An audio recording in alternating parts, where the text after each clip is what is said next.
Hi friends, എല്ലാവർക്കും വീണ്ടും ഒരു പുതിയ വീഡിയോയിലേക്ക് സ്വാഗതം.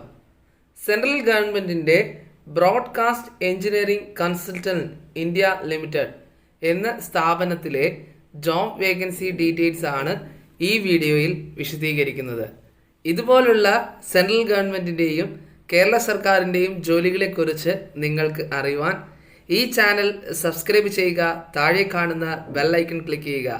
ഞങ്ങൾ അപ്ലോഡ് ചെയ്യുന്ന പുതിയ പുതിയ വീഡിയോസുകൾ നിങ്ങൾക്ക് നോട്ടിഫിക്കേഷൻ ആയിട്ട് ലഭിക്കുന്നതായിരിക്കും. Welcome to job vacancy channel.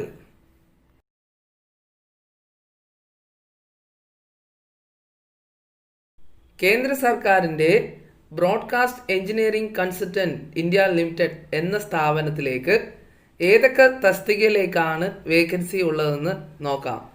1 deputy manager, 2 assistant manager, 3 assistant manager, 4 accountant, 5 lower division clerk LDC, 6 office attendant എന്നിങ്ങനെ 6 തസ്തികയിലേക്കായിട്ട് മൊത്തം 37 വേക്കൻസികളാണ് ഉള്ളത്.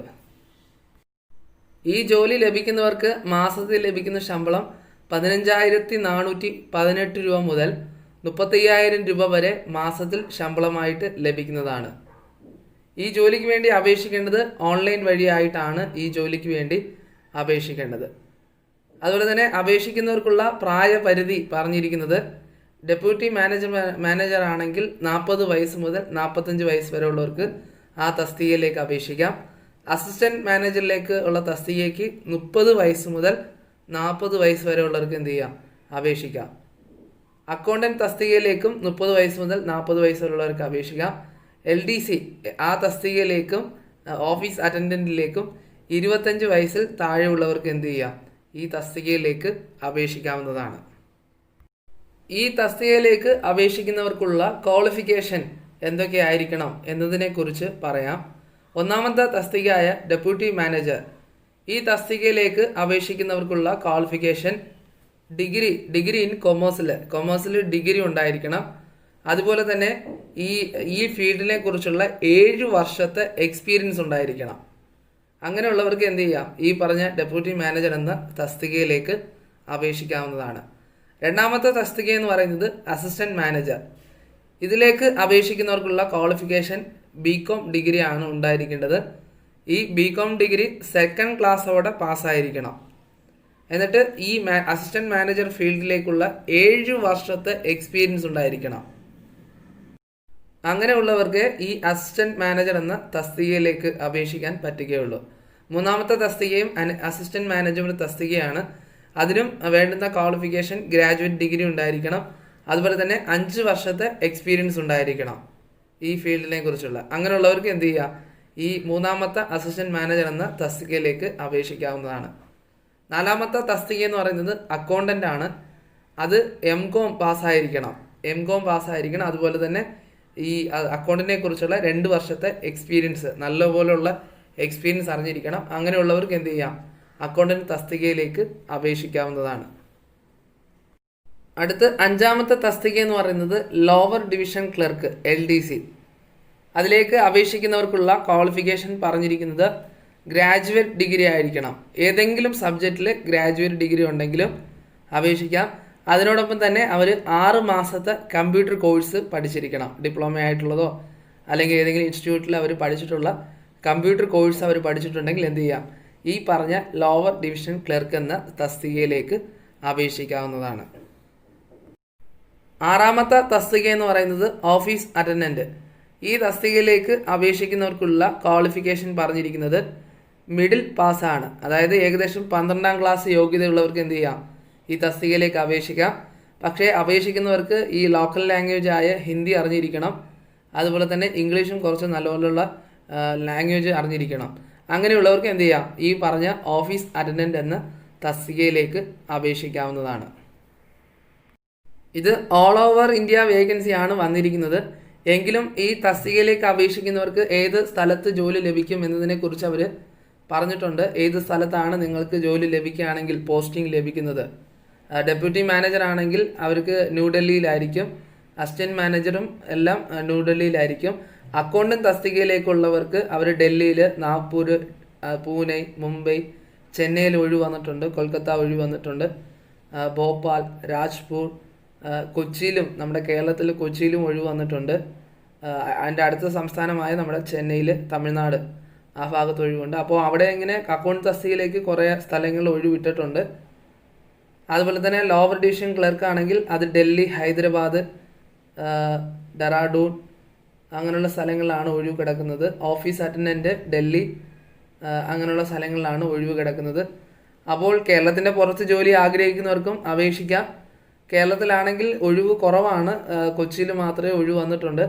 ഇനി അടുത്ത സ്റ്റേറ്റ് എന്ന് പറയുന്നത് തമിഴ്നാടാണ്, അവിടെയും ചെന്നൈയിൽ ഒഴിവ് വന്നിട്ടുണ്ട്. അപ്പോൾ നിങ്ങൾ അപേക്ഷിക്കുക, യോഗ്യരായിട്ടുള്ളവർ എന്ത് ചെയ്യുക, ഈ ജോലിക്ക് വേണ്ടി നിങ്ങൾ അപേക്ഷിക്കുക.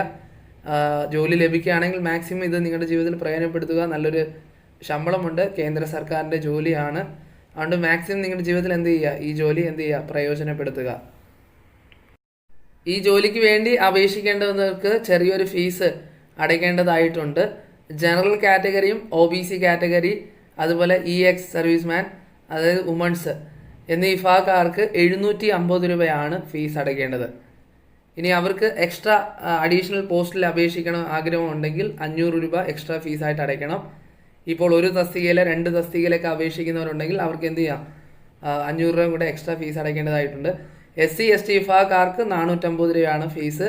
അതുപോലെ തന്നെ EWS എന്ന വിഭാഗക്കാർക്കും 450 രൂപ. അവർ എക്സ്ട്രാ ഒന്നിൽ കൂടുതൽ ജോബിന് അപേക്ഷിക്കുകയാണെങ്കിൽ 300 രൂപ എക്സ്ട്രാ അടയ്ക്കേണ്ടതായിട്ട് വരും. ഈ ഫീസ് അടയ്ക്കേണ്ടത് ഓൺലൈൻ വഴിയായിട്ടാണ് അപേക്ഷിക്കേണ്ടത്. ഡെബിറ്റ് കാർഡോ ക്രെഡിറ്റ് കാർഡോ നെറ്റ് ബാങ്കിങ്ങോ മറ്റ് ഓൺലൈൻ ഫെസിലിറ്റീസ് മുഖേന നിങ്ങൾക്ക് എന്ത് ചെയ്യാം, ഈ പറഞ്ഞ ഫീസ് അടയ്ക്കാവുന്നതാണ്. ഈ ജോലിയിലേക്ക് തിരഞ്ഞെടുക്കുന്നത് ഒരു കരാർ വ്യവസ്ഥയിലായിരിക്കും. ഈ ജോലിയിലേക്ക് നിങ്ങൾ എന്ത് ചെയ്യുന്നത്, തിരഞ്ഞെടുക്കുന്നത്. ഇതിൽ അപേക്ഷിക്കുവാനുള്ള സമയം പറഞ്ഞിരിക്കുന്നത് ഓഗസ്റ്റ് മാസം 29-ാം തീയതി മുതൽ സെപ്റ്റംബർ മാസം 21-ാം തീയതി വരെയാണ് സമയം അനുവദിച്ചിരിക്കുന്നത്. അപ്പോൾ യോഗ്യരായിട്ടുള്ളവർ എന്ത് ചെയ്യുക, ജോലി വേണമെന്ന് ആഗ്രഹിക്കുന്നവർ സെപ്റ്റംബർ 21-ന് മുമ്പ് എന്ത് ചെയ്യുക, ഈ ജോലിക്ക് വേണ്ടി നിങ്ങൾ അപേക്ഷിക്കുക. ഓൺലൈൻ വഴിയായിട്ടാണ് ഈ ജോലിക്ക് വേണ്ടി അപേക്ഷിക്കേണ്ടത്. ഓൺലൈൻ വഴി അപേക്ഷിക്കേണ്ട അതിൻ്റെ വെബ്സൈറ്റ് പറഞ്ഞുതരാം. www.becil.com എന്ന വെബ്സൈറ്റിൽ നിങ്ങൾ കയറി കഴിഞ്ഞാൽ നിങ്ങളുടെ എന്ത് ചെയ്യുക, രജിസ്റ്റർ ചെയ്യുക. എന്നിട്ട് ഓൺലൈൻ വഴി നിങ്ങൾക്ക് അപേക്ഷിക്കുക. അതിൽ തന്നെ നിങ്ങൾക്ക് ഓൺലൈനായിട്ട് ഫീസ് അടയ്ക്കാവുന്നതാണ്. ഇനി ഇതിനെക്കുറിച്ച് നിങ്ങൾക്ക് ഇനി എന്തെങ്കിലും ഡൗട്ടോ എന്തെങ്കിലും അറിയണമെങ്കിൽ അവരതിൻ്റെ മെയിൽ ID തന്നിട്ടുണ്ട്. നിങ്ങൾക്ക് മെയിൽ IDയിൽ അതിനുള്ള ചോദ്യങ്ങൾക്ക് നിങ്ങൾ അയച്ചു കഴിഞ്ഞാൽ റിപ്ലൈ പറഞ്ഞു തരും. അതിൻ്റെ ഒരു മെയിൽ ID ഇതാണ്, husvinder.singh@becil.com എന്ന ഈ മെയിൽ IDയിലേക്ക് നിങ്ങൾക്ക് ചോദിക്കുന്ന ചോദ്യങ്ങൾക്ക് അവർ നിങ്ങൾക്ക് റിപ്ലൈ തരുന്നതായിരിക്കും. 2 മെയിൽ ID തന്നിട്ടുണ്ട്. അതിന് നിങ്ങൾക്ക് ഏതെങ്കിലും ഒരു മെയിൽ ID ഉപയോഗിച്ച് ചോദിക്കാവുന്നതാണ്. ഈ ജോലിയുടെ നോട്ടിഫിക്കേഷൻ്റെ ലിങ്ക് ഈ വീഡിയോയുടെ താഴെയുള്ള ഡിസ്ക്രിപ്ഷൻ ബോക്സിൽ കൊടുക്കുന്നുണ്ട്. അത് ഓപ്പൺ ചെയ്ത് നിങ്ങൾക്ക് ഡീറ്റെയിൽസ് മനസ്സിലാക്കാവുന്നതാണ്. അതുപോലെ തന്നെ ഈ ജോബിൻ്റെ ഇൻഫോർമേഷൻ നിങ്ങൾക്ക് ഇഷ്ടമാകുന്നെങ്കിൽ ഈ ചാനൽ നിങ്ങൾ ലൈക്ക് ചെയ്യാൻ മറക്കരുത്. അതുപോലെ തന്നെ ഈ വിലപ്പെട്ട ഇൻഫോർമേഷൻ നിങ്ങളുടെ ഫ്രണ്ട്സിനും നിങ്ങളുടെ റിലേറ്റീവ്സിനൊക്കെ ഷെയർ ചെയ്ത് കൊടുക്കുക.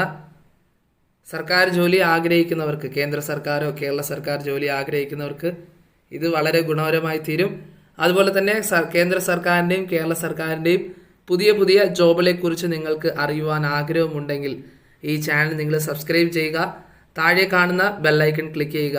പുതിയ ഗവൺമെൻറ് ജോലികളുടെ അപ്ഡേറ്റ്സുമായി ഞങ്ങൾ നിങ്ങളുടെ മുമ്പിൽ എത്തുന്നതായിരിക്കും. അപ്പോൾ ഇനി അടുത്തൊരു വീഡിയോ കാണുന്നവരെ എല്ലാവർക്കും ബൈ.